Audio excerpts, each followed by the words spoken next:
I'm Matt Landau from VRMB, and this is Unlocked, Season 7, Unglamorous. This episode, the final episode of Season 7, is brought to you by Point Central, the leaders in smart home automation, and Breezeway, a property care and operations platform. Evelyn Badia is a 5-star superhost and one of the earliest adopters of Airbnb. She had all 3 co-founders in her house and participated and watched the company's rise to world dominance. She's also the creator of the hosting journey, which helps Airbnb hosts get more professional, which is a big and complex word for me and Evelyn, as you'll hear. What I'd like for you to listen for, though, is the shift that Evelyn made, going from an Airbnb loyalist to an independent business thinker.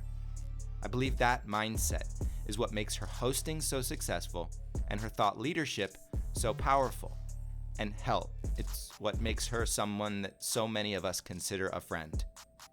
I'm pleased to end this season of the Unlocked podcast, 15 episodes in which we've interviewed some of the brightest tech CEOs, the biggest, most advanced property managers, by bringing this whole thing like a beautiful symphony back to where it once started, back to the beginning. Let's bring it all home.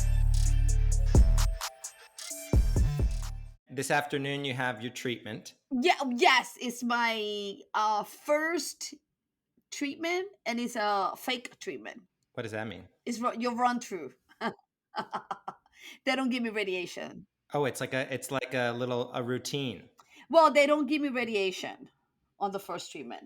Okay. They just they'll put me in the machine and they do all the things, and then tomorrow they zap me. Tomorrow they start zapping me. And in general, how are you feeling? Do you want the truth, or do you want the I'm fine? You gave me the I'm fine, so I'll take the truth now, please. Okay. It depends on the day. Yeah. It really just depends on the day. Health-wise, I feel so much better because my last chemo was 2 months ago. I'm not as fatigued. I'm not as tired. It got to a point where I was saying to myself, I could see why people say no to chemo. It's that bad. Like if you're of a certain age, look, I don't know if you've ever had any health scares or anything with health issues personally. I haven't. You are a healthy person, right? I know you swim, you run, you're a very healthy person. When that's taken away from you, when the sloths, walk faster than you and make fun of you walking, literally I'm on the train and people are like, do you need help? And I'm like, I'm okay. I'm just slow. Go in front of me. It like puts everything in perspective, huh? Oh, dude, you have no idea. I mean, and I'm so blessed, Matt. I don't have a job to go to. I have enough savings that I could do this, so that I could take the time to take care of my health and do the self-care that I need to do. Like the days of treatments, I used to just be like, okay, guys, I'm not doing anything. And the next day, because I will be sleeping, those would be like, okay, I'm getting home and I'm going to go to sleep. And the next day I'm going to go to sleep, and not beat yourself up for where you are in your journey. Do you think that your like super positive attitude is directly correlated with the fact that you beat this terrible thing? No. I have amazing doctors. Okay. I have amazing doctors. I think my attitude helps with trying to see the positive side of things. But also, I only had stage 2 cancer. It wasn't like 4. They caught it early. There was a lot. It wasn't, or let me just say, it wasn't just a positive attitude. It was more about taking care of yourself. Go to the doctor and just be in and do what you have to do. Right? Don't fight. Don't fight the moment where you're at. Right. I would sometimes would go to for chemo and they will be like, well, your blood cell count is too low and we cannot give it to you today. And I would be like, oh, fantastic. I have a day off. And then what would you go and do? Oh, I would walk the where the doctor's at. It's Manhattan, right? Yeah. So it's on 8th Avenue and 15th Street where the center's at, and I would walk to Union Square, and then I would take the train from there. So it would be just I knew that I would have an easier week. Yeah. And then I would call my mom, and she would be freaking out, and she would be like, "Oh, but it's gonna extend your treatment." And I was like, "I don't care. I don't care about that. Yeah. I care that at this moment today, Right. I don't have treatment and I'm gonna feel fine for the next few days until treatment is next week. Um, and like a lot of hiccups like that, where you're like, oh, this is just not going to be. It doesn't mean that there were not moments where I was not upset because I am human having a human experience. So it's like a day by day thing. Oh, totally. Totally. Which is how we live the vacation rental life, right? That is true. That is true. Even hour by hour sometimes. Exactly. It's like you just don't know.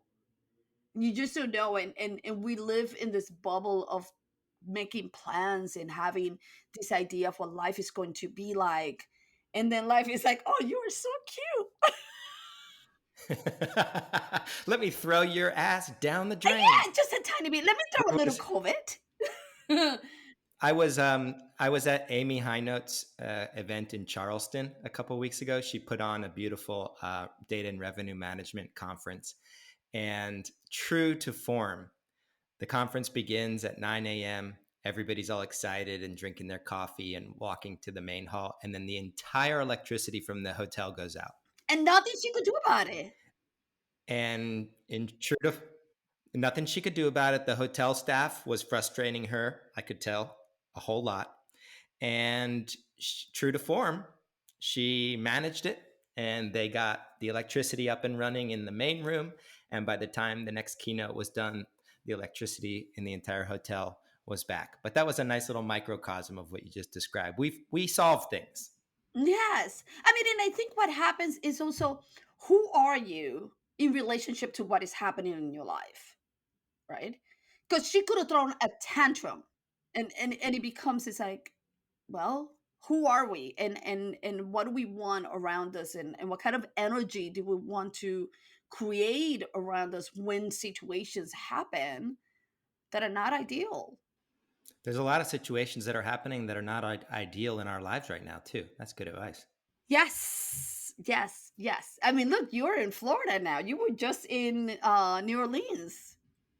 I was just in New Orleans. I got out in the middle of COVID, spent the quarantine with my parents, spent the first true year here in Miami. And then I'm looking at this terrible hurricane coming through New Orleans a couple weeks ago. Look, life does not stop. Life is just moments of joy and moments of not joy. And I think what happens is when you're happy, when you have that it's not just even happiness, it's contentness, it's being aware of it and acknowledging those moments of joy. Like appreciation. Yes, it's appreciation for the people, it's appreciation sometimes for job well done. But acknowledging it because what happens is we get caught in the bad stuff in the, in the bad situations in like the hurricane. The non-joy. Exactly. Instead of just saying that moment, like, I know for me right now, and I'm older and life has happened where I'm like, when I feel happy, I'm like, I like to acknowledge that presence in my life. Amen to that. That moment of like, oh, I feel happy right now. It doesn't mean I'm going to be happy in 5 more minutes. Something else might happen, but I this moment I am happy. Evelyn, this moment, I am very happy too, because I get to interview you for my podcast. And I would like to begin the conversation by asking you something of a difficult question. Why are you so fun? I'm not fun. The tone suddenly I shifts. didn't. Yeah, no, no, no, You are no, fun. no. And for all of our listeners who don't know, Evelyn is this Thank you. third party validation. Evelyn, let's start by explaining to people how you got into vacation rentals in the first place with your property that you weren't sure about turning into a place for guests to stay. Well, Matt, first of all, thank you for having me here. Oh, got all formal. I like that. I know we did. We got formal. I changed my voice. I code. Okay, so um, I bought my house because I thought I was going to get married and have kids, and that's why I bought my house. And because I was single at that time, I bought a two-family home. I wanted to do the right thing, right? Like you are financially responsible. And my thinking was like, well, let's have the two family like that. The apartment upstairs helps me with the mortgage, and I had that house for 6 years. When the economy collapsed back in 2008, between 2008 2010, with it, my job as a producer sort of went away. And for 6 months, I could not find a job. I actually couldn't find anyone to pick up the phone either. And I had savings and I had a tenant and I had a roommate. So I was paying my mortgage and I was paying my bills, but you taking money out of your savings account and not putting money back in, instead of you like, oh, okay, okay. 5 months later, and I remember this so clearly, I went for a job interview, and I've always been a freelancer for at that time over 20 years. And I went for a job interview. This was May, and the job was not going to start until like August. And I was like, okay, I have enough savings, but how much longer is this going to be? I can, not financially or mentally. And that was the amazing thing, how much mentally it played with me, not having a job, not having that routine, and not having that money coming in.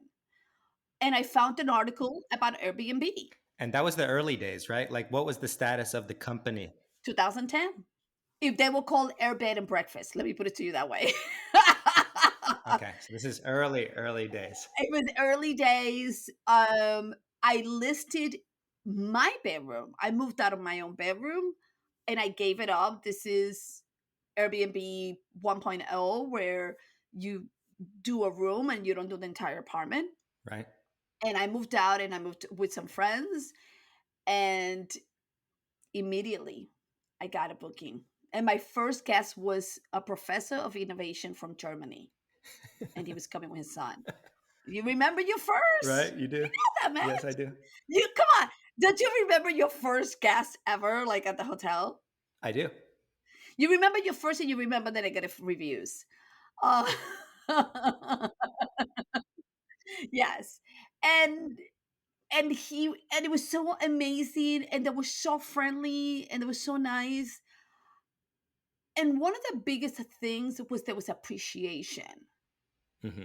for what I was offering, because back in 2010, which is when I started, and my job in the career as in filmmaking, especially for commercials, there was this mindset coming that it was like, you are lucky you have a job. Hmm. There was no appreciation for what you do. There was like none. And for me, that was a big shift. And yes, I stayed working as a producer for a little while longer, for a few years, but I started with just one bedroom in my house. I moved back to the house. My roommate moved out, and I took his bedroom, the smaller bedroom in the house. I never went back to my original bedroom, but that one bedroom was giving me $2,000 to $3,000 a month. This is a game changer. It is a game changer. Just one bedroom in my house. I had to live with strangers. But I could block it off when I didn't want to have someone there. And as an early, early adopter, did you get any funny interactions with the Airbnb leadership? Yes, I've met the founders. The founders has been at my house. I know all three of them. I've have lunch because they were so much. There was this culture that they wanted to create. There was a lot of events that they were doing. Um, those were a lot of fun because we got them to meet other hosts, which I never really saw them as competition. Because for me, it's like all I have is one place. There's only 30 days in a month. If I'm booked, let me offer the person that wants to stay at my place someplace else. So there was this community that they created back in 2010. And what'd you guys do at your house? Oh, they just came for a meeting. So in 2011, the city started coming after hosts. Right. We've been fighting the city for a long time. Yeah. Um, and I was one of the persons that spoke at the city councils, at the state legislators, the press, everybody. It's the sad story of a woman, single, minority. I check off a lot of boxes. And the reality is this: I've always been grateful. Look, Airbnb saved my home. Are they perfect? Not at all. My pink color glasses were taken out very quickly, but it opened a door on something that was so new. And I had friends that were like, "Oh, aren't you scared? You rent into strangers. Aren't you afraid that they're going to steal? Aren't you afraid that something's going to happen to you?" Because I was living with the gas. And I would never felt that way. Did you view yourself as like almost a pioneer in that sense? Because in hindsight, it was ushering in the home sharing revolution. I suppose surfing was out there, but this was a new thing and you were at the very tip of that spear. I think what happens is, Matt, when you're in the middle of doing things, you don't realize it. Yeah. You just look, I was in survival mode. For me, it was like, I need to pay my mortgage. Right. Mama has a mortgage to pay and it got to be done. Forget anything else. Mama needs a new pair of shoes. No, forget shoes. Mama needs to pay the light. Mama needs to pay all those bills. There was no money for shoes. And then what happened was my long-term tenant in the second apartment, she moved out. And then I put that apartment also on Airbnb. Okay. And that was amazing because then I was grossing, this is gross money, $60,000 to $100,000 a year. So was that, would you say, when you started getting kind of very focused and professional about the Airbnb experience? You see, why are you thinking that I was not professional before? I was secretly leading you into that question. I know that because you and I have had issues about that question. We've had issues. And for listeners, the word professional in our industry, I've always liked it as a magnetic north. It doesn't matter how big or small you are.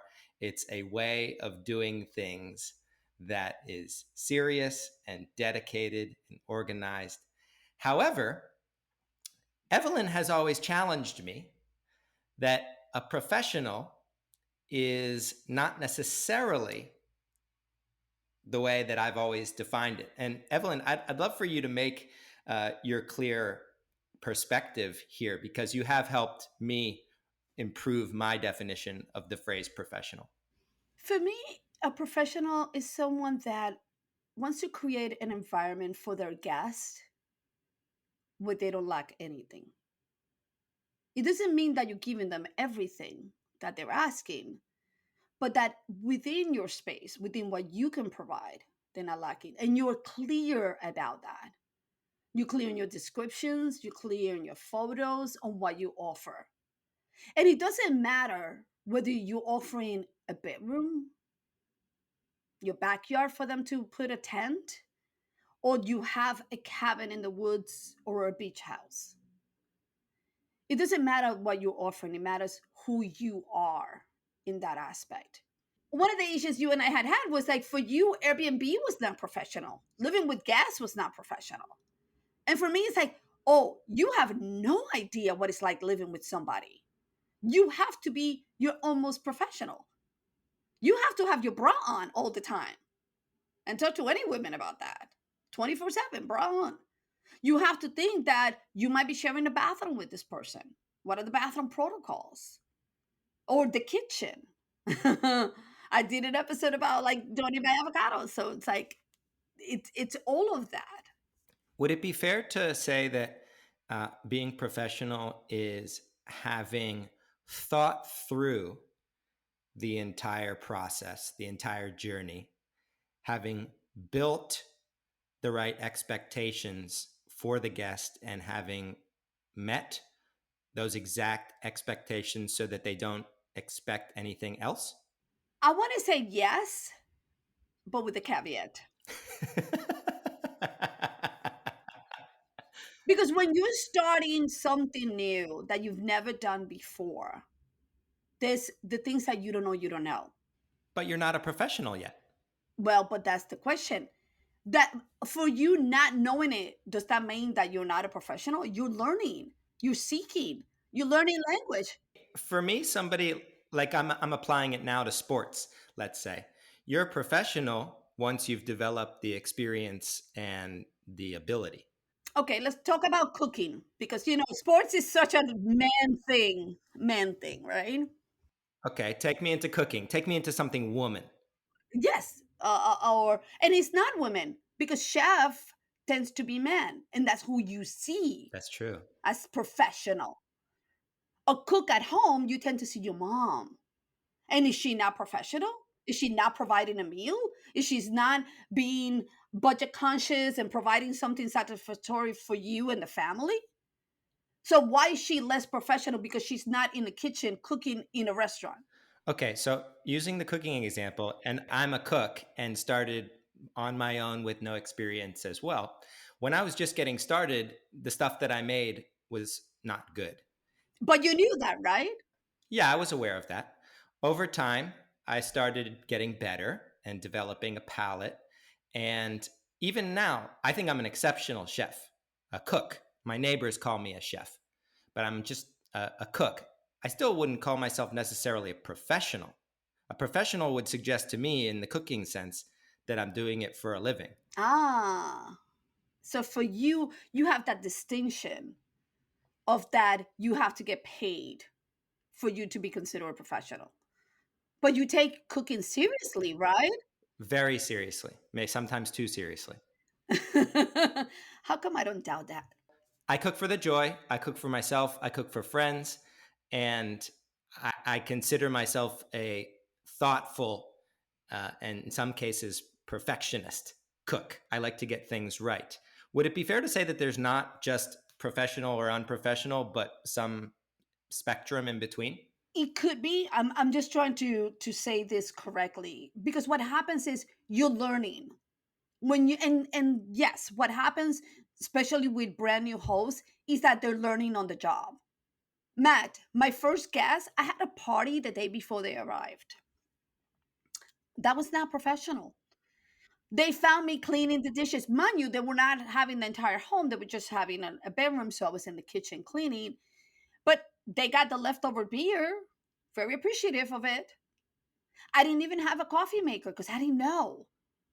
I didn't drink coffee at that time. But now I not only have a coffee maker, but I have a French press and I have a mocha pot. And using actually this perspective, it could be fair to say that with the kind of templates and educational resources that you offer your community members, and we'll link to all of that in the show notes and we'll talk about it in a little bit. But those people who are just getting started, who are using time tested procedures or checklists or standard operating procedures, uh, those people start off as technically amateurs, but they're way closer to professional on that spectrum. Exactly. And what happens is this. Um they're learning on the job and what works for me might not work for them.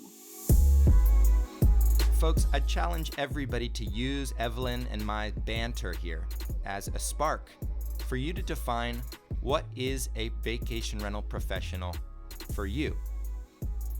The one big thing I've learned here is that everybody starts on the job, and those who ask questions and surround themselves with the best in the business, they figure it out more quickly. But how and where would you draw that line between amateur and pro? I certainly don't claim to have the answer to this question, but as Evelyn continues, maybe it's actually up to each of us to decide. The products that I use might not be the products that they want. And the beauty of it now in 2021 is that there's so much information out there. Hmm. Sometimes a little bit too much, Yeah. but you have knowledge. The doors are open for you to start this job. It is a job. What do you think about these Airbnb educators who are selling people on the get rich quick style stuff? It's interesting because, right, for me, when I started my first Airbnb, my first home, I started making money immediately. Now in Georgia, because I sold that house this year in 2021, and I bought three places for 1031 exchange procedures and things like that. It's not the same. I'm not making, first of all, the same amount of money. I've spent more money, all of these other things. But because I have the knowledge, the know how that I have been successful in the past, I'm giving myself the grace period of saying, this could work out. This is going to work out because it has worked out in the past. Um, about the educators, I get it. Look, I see some videos, and I one of the reasons why I also speak out there and have a YouTube channel and a podcast is because I like the truth. I don't want to sugarcoat it for people to think like, oh, it's just a bed of roses. There are no issues. Money's just coming down from the sky. It's not like that. Right. When people are showing numbers and I'm like, okay, did you include your insurance? Did you include the taxes? Did you include repairs? Did you put money for supplies that you have to buy? Because where's the toilet paper, dude? Right. In that pro forma. Exactly. I'm like, where are those expenses that you're gonna have? And don't you think that that sort of easy um, pitch of you have you heard of Airbnb? You can make several $1,000s a month in passive income.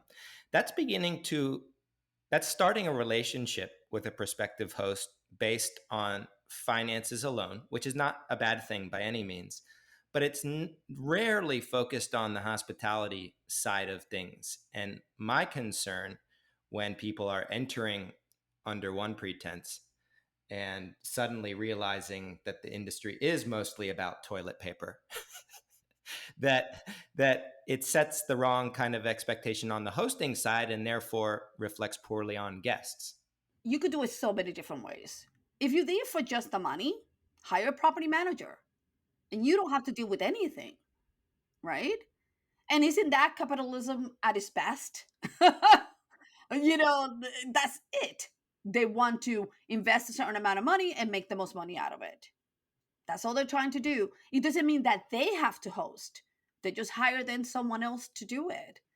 And there might be someone on the entire opposite end of the spectrum who only wants the host and could care less about the money. True, rarely, but true. Or at least, or they might just want to cover some expenses. I have a client of mine who has a house, a second home in Long Island, but she uses that house. So for her, she hosts only twice a year for 2 months during the season, and then the rest of the time is her house. That's a beautiful thing. Exactly. And this is one of the things that I have thought about a lot. What happens with things like that for you to have a second home? You have to have the finances for that. And what Airbnb did when they opened up the doors with you being able to host in your own home was they said, you do not have to have that kind of money. I'm going to open up the doors to this career, to this job for you to be financially secure and to then maybe make enough money for you to buy other places. But you don't have to start there. Yeah, it's funny because like whenever I attend a professional, I'm now making air quotes, vacation rental conference, it's almost always individuals um, who are wealthy or who have achieved a certain degree of success in their lives, or in some cases inherited a home. And it doesn't always reflect the public, like the average American, um, because systemically speaking, a lot of people haven't ever had pathways to acquire a second home. And I agree with you that Airbnb in this sense, and I would say vacation rentals as a sector, opens the door in that way and makes wealth and financial security more feasible for a lot of the population. And that's not a narrative that gets promoted too often. Not at all. Not at all. Believe me, I know it. And I was blessed that I already had a house. Right. I had bought the house. Right. And I don't come from wealth at all. My dad is a taxi driver. My mom, they've been divorced for many years, but my mom is the one that owns property in Puerto Rico, and she was always into real estate and things like that. So there was that thinking behind of like you buy and you buy real estate and things like that. But if that is not in your background, if your family are renters, nothing wrong with it. If your family does not talk about money, wealth, finances, how can you learn? And now, a word from our sponsors. We have on the line Sean Miller, the president of Point Central, and Jeremy Gall, the founder of Breezeway. Sean, when it comes to profit, the ultimate goal of any vacation rental management company, where does Point Central fit in that formula? This type of technology can drive a lot of profitability by helping to shift work from reactive to proactive. So in Point Central's case, the way we bring this forward are through things like our HVAC analytics program, where we help property managers identify problematic HVAC systems before they trouble the guest, and so they can take care of them at a lower cost point, or things like our water analytics, where we can detect leaks early and help property managers go take care of those before they have the unexpected indoor swimming pool incident. If you'd like to do a demo with Point Central, head over to pointcentral.com/VRMB. They're now taking on vacation rental managers with less than 25 properties, which is a complete game changer. Profit margins in the vacation rental industry are not glamorous. They're small and they are shrinking. Jeremy, when it comes to profitability, whether it's making more money or avoiding spending more money, losses, how does Breezeway fit into that? The hard work that goes into property management usually results in, quite a lot of expenses, right? There's a lot of operating expenses that go into this. Most folks aren't in a position, the way the market is now, to just reduce the amount of work that they're going to be doing.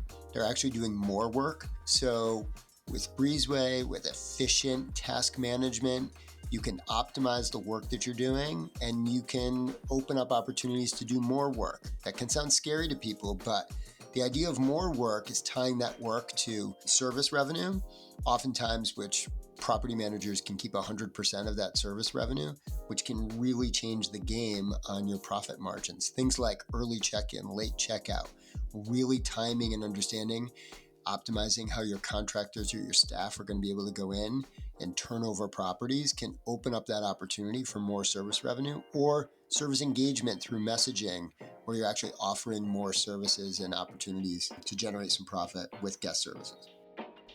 If you'd like to do a demo with Breezeway and get free implementation valued at $1,000, head over to breezeway.io/VRMB.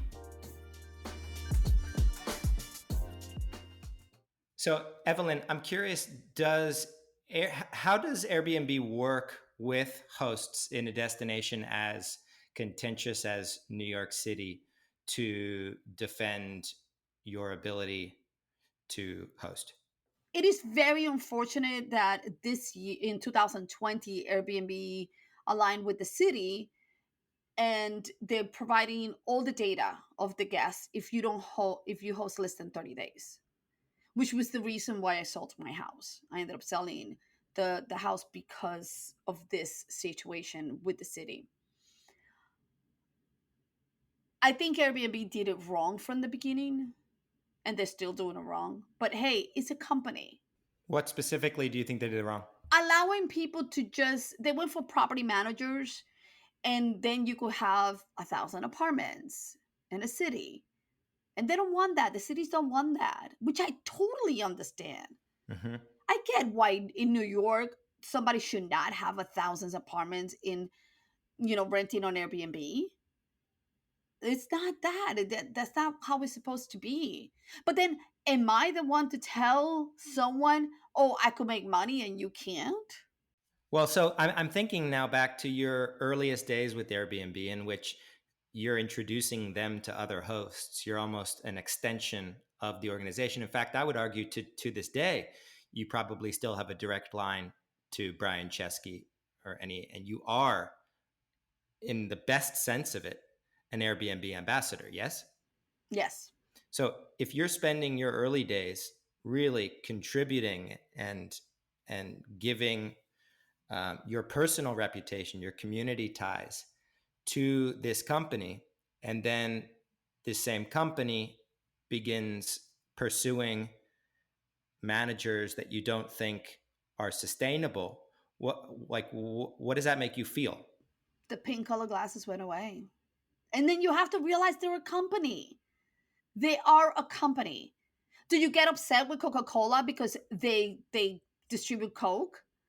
And then they do Diet Coke, and then they do Zero Coke. I mean, but this happened even before. You have a choice of use them or not, or buy that product or not buy that product. But did you notice like a generation of Airbnb hosts who got angry and had trouble stomaching this pill? There has been, yes, but the hosts that have one or two properties, or that they're hosting at home, yes, it's a hard pill to swallow when you see people that might have 1,000 properties, who are the ones that affect, and those are the reasons why then all the regulations are coming up, because regulations will not come out because of that. Right.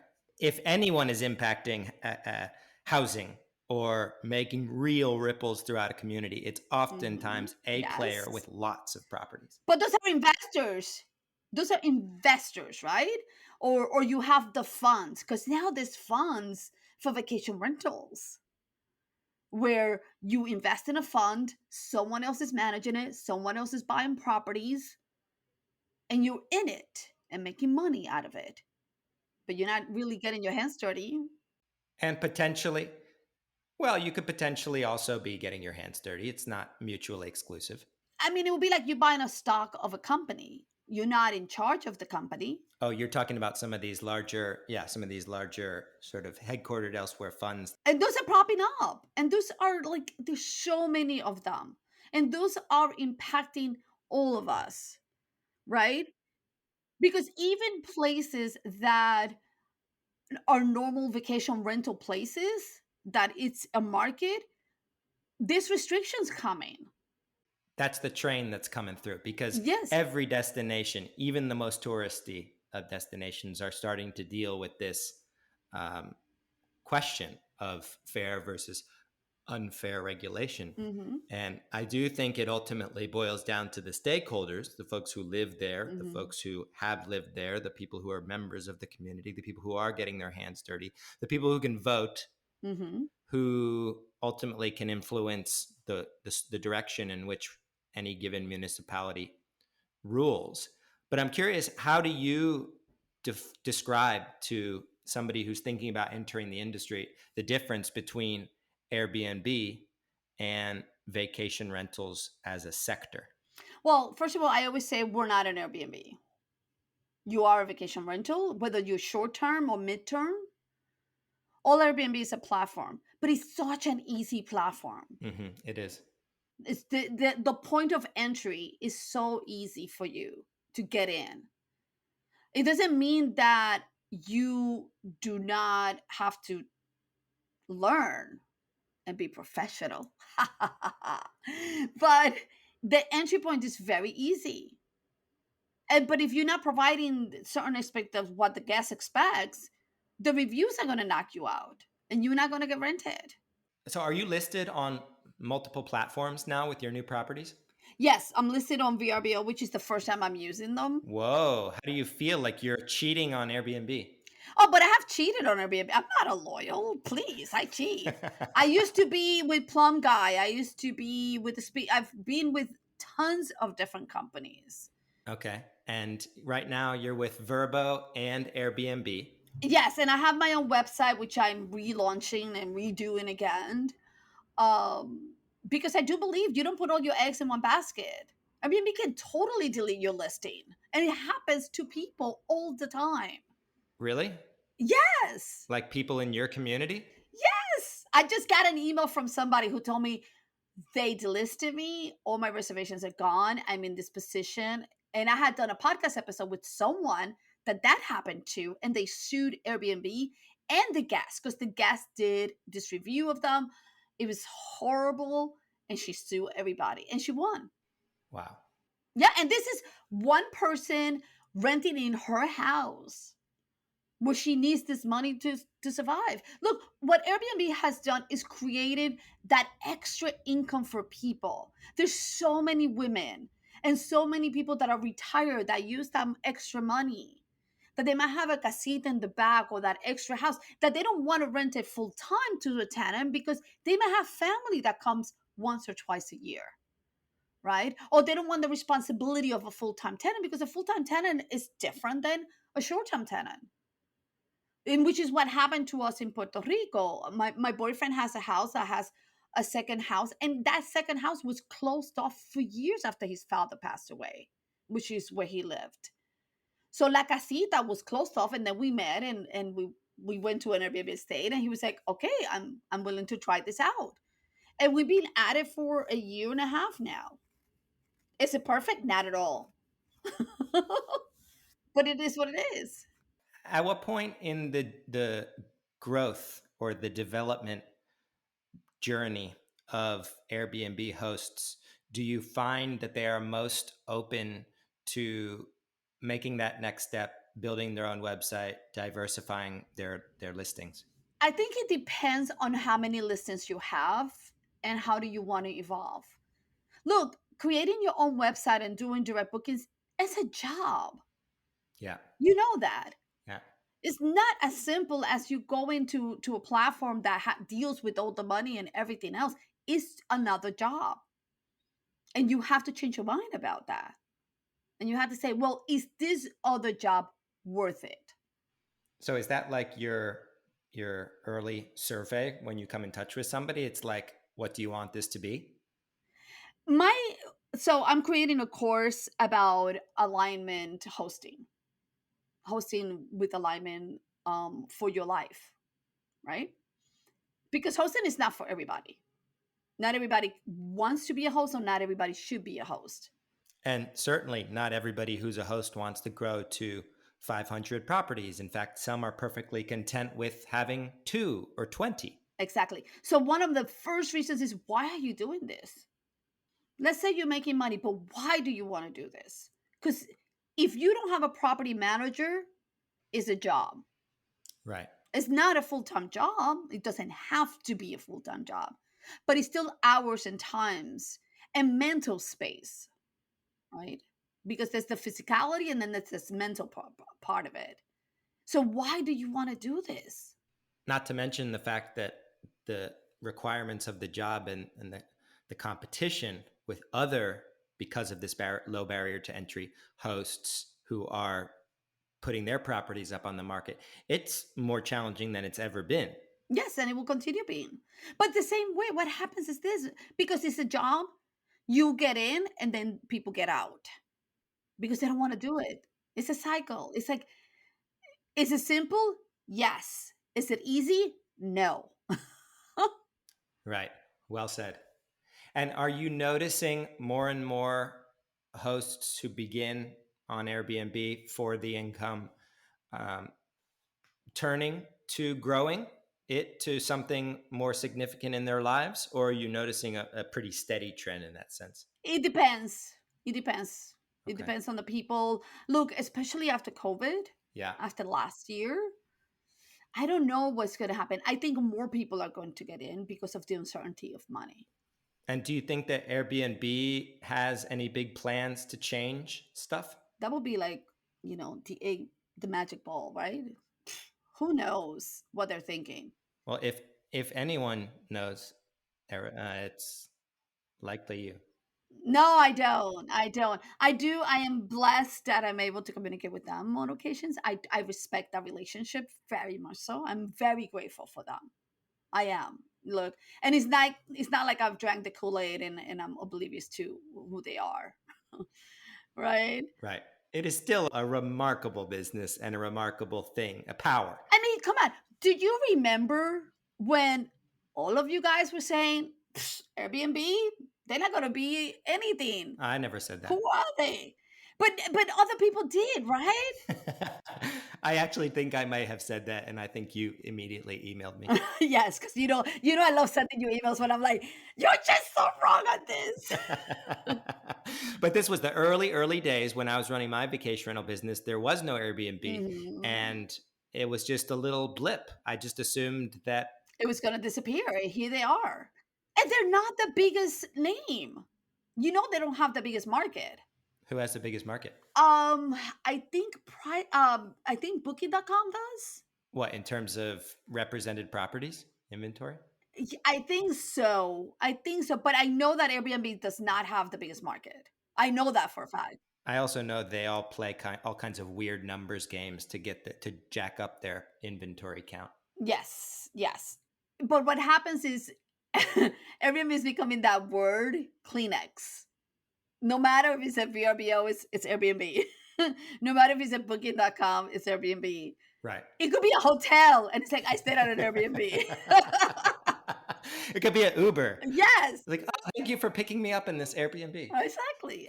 I mean, come on. And who would have thought? And what you have to remember is this: if 2008 depression and recession did not happen, Airbnb would have not been created.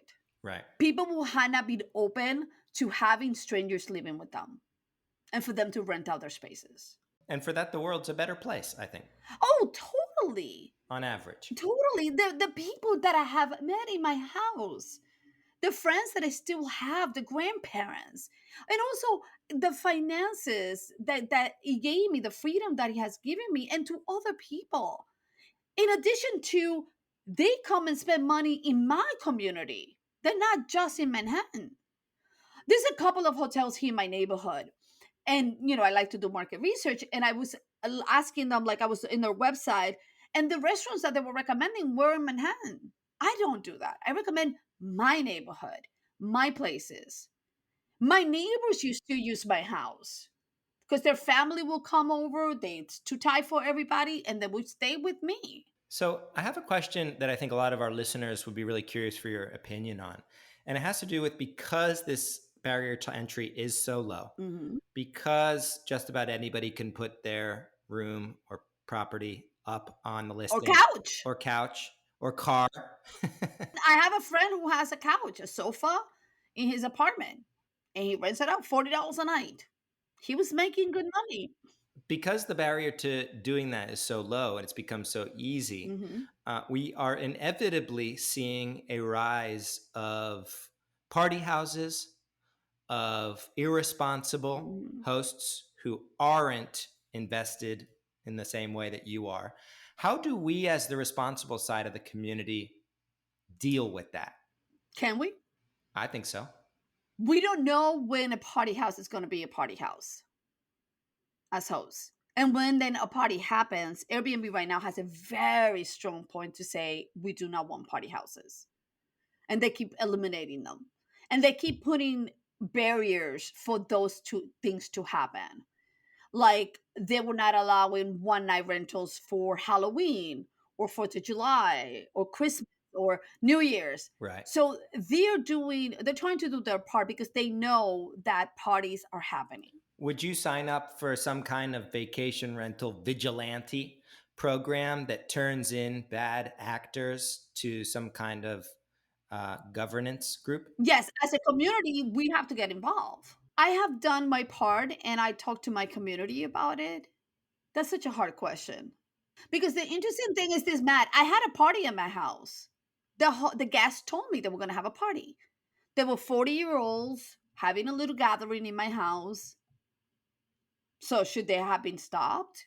I'm not talking about responsible gatherings. I'm talking about people who are consistently overlooking. But sometimes a host doesn't know.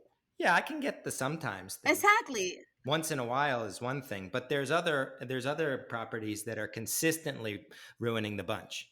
Yes, but there's also some houses that are isolated and they have parties. Sure, they're not ruining anybody's community necessarily. So the question is, we have to then tell people what's allowed and what's not allowed, right?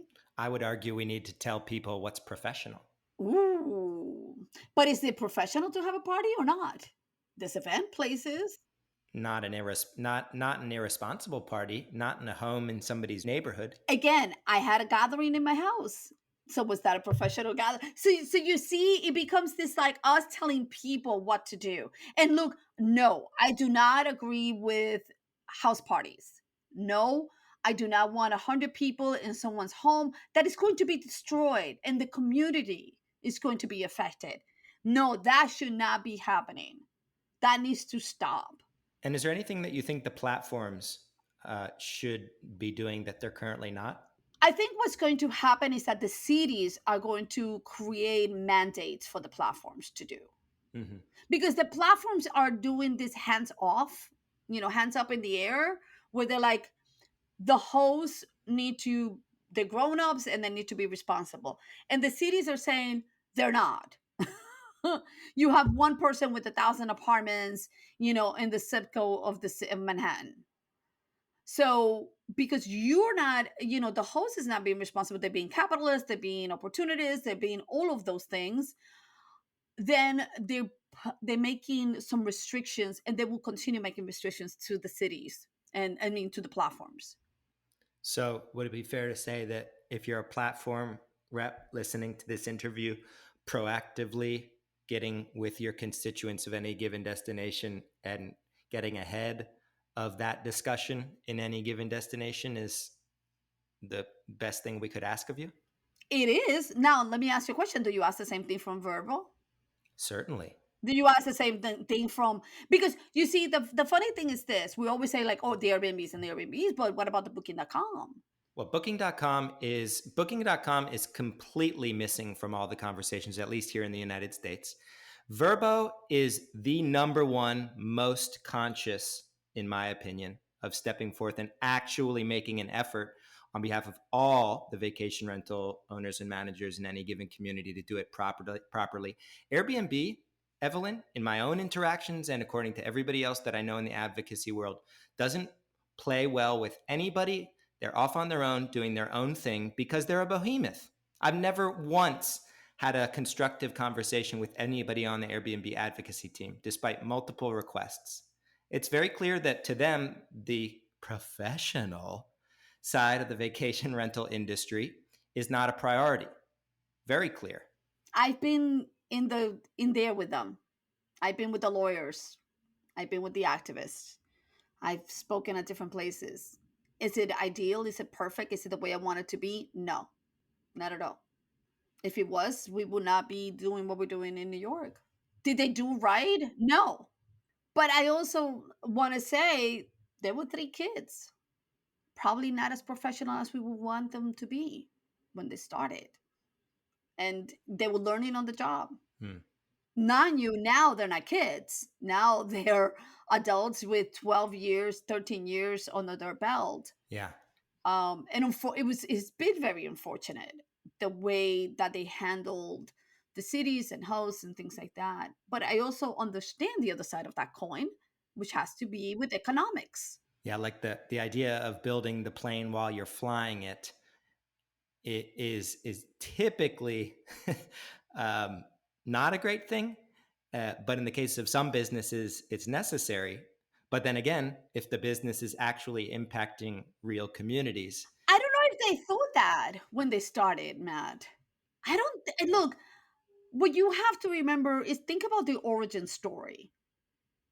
And do you think that back in August of 2008, they thought the impact that they were going to have in the world?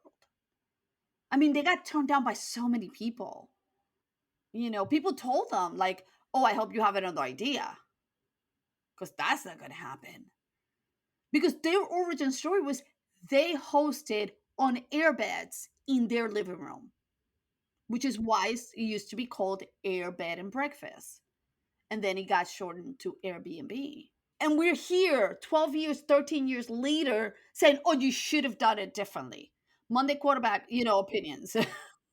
Yeah, completely. I completely agree with you. In hindsight, if you had a magic wand, what would you have preferred for them to, what trajectory would you have preferred for Airbnb to take? I would have preferred for Airbnb to create restrictions with hosts, to not leave the host to their own and say, hey, yes, you're going to do well. No, they're not. Right. They see money and they're going to do whatever is best for themselves and not for the others. I'm sorry, has that ever worked out with any company? where you leave them up to for them because they're going to do the right thing? Yeah, it's funny. I'm close with a member of what was one of the early Airbnb teams to begin recruiting vacation rental professionals. And he says almost exactly the same thing. If it had taken a tighter and more hands-on and more focused trajectory, in other words, stuck to effectively what you're describing, which is a world-changing phenomenon, that your experience is a story that, if it could be replicated, changes the world, and avoids at the same time all of this other stuff that seems to be negative collateral damage. Granted, you don't become a publicly traded company as quickly that way, but if at all, but it does change the world in a different way. Look, we can say what ifs until we're blue in the face, right? But this is where we're at now. Yeah, we can Monday morning quarterback all day. Welcome to Evelyn and Matt's Monday morning quarterback show. Let me tell you how they should have done it. And we don't know the restrictions. Right. We don't know. We're not there. We just know this outside view, right? So people create from their experiences and from their world, from that moment where they were at 12, 13 years ago. From that moment where they were at, that was their learning. That was their experiences. That's the knowledge that they had. There wasn't a knowledge base of oh, this is what's going to happen. This is how you're going to blow up. I don't think anybody could have predicted that. Exactly. Could you predict your trajectory? I can't even predict what I'm doing for lunch today. Exactly. Look at that. I mean, when I met you, you had the hotel in Panama. And look at me now. And look at you now. Exactly. And back then, what anybody had said to you how long has it been? 5 years? You're not going to be in Panama and not have your hotel anymore. Right. And you probably would have said you're crazy.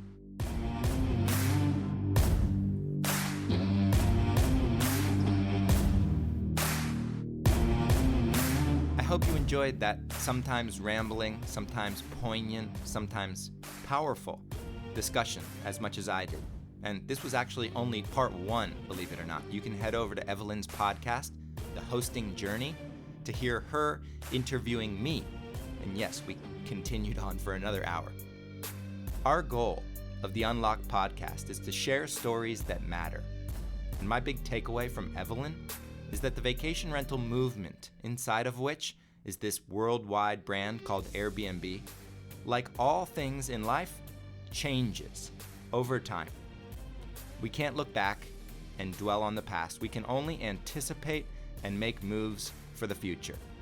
And we can do this alone, or we can do it with people who are fun and smart and sharp and kind. If you enjoyed this season of the podcast, consider joining me and Evelyn, one of our oldest members, on our paid forum, VRMB Communities, where we're solving our vacation rental business challenges, and we're doing it together. You can join at vrmb.com/join. Until next season. I had to move forward, continue to strive. What does it take for one to survive? Bitter some strength, bitter some pride. Lessons you need for staying alive. Started up broken, but we made the tools. Breaking the laws, cause we make the rules. No longer living like nothing's a lose. We living like we got something to prove. Stare in the mirror the next time you're looking for someone to save you. Stay motivated, it's simple. Never forget where you came from. Strive for what you believe, even when the odds ain't in your favor.